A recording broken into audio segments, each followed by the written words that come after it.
সড়ক রাস্তা অবরোধ করা আছে আপনাদের দলের পক্ষ থেকে, কেন আপনারা রাস্তা অবরোধ করলেন? আমরা রাস্তাটা অবরোধ করেছি, আমরা প্রতিবাদ জানাচ্ছি যে আমাদের কাউন্টিং এজেন্টগুলিকে গলা ধরে ধরে বাইর করে দিচ্ছে। আমাদেরকে বলা হচ্ছে একটা দরখাস্তের বিরুদ্ধে আপনার রিকাউন্টিংয়ের জন্য একটা পেপারে আপনার দরখাস্ত করেন।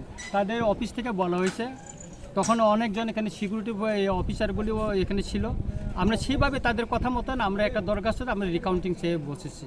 এখন আবার 1.5 ঘন্টা পর আমাদেরকে এসে বলল যে আপনারা প্রতিটি প্রার্থীকে আলাদাভাবে দরখাস্ত করতে হবে রিকাউন্টিংয়ের জন্য। তাহলে এটা খামখেলি না?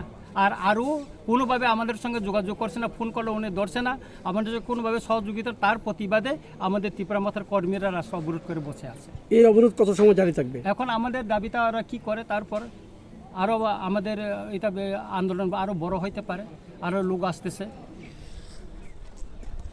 ওকে।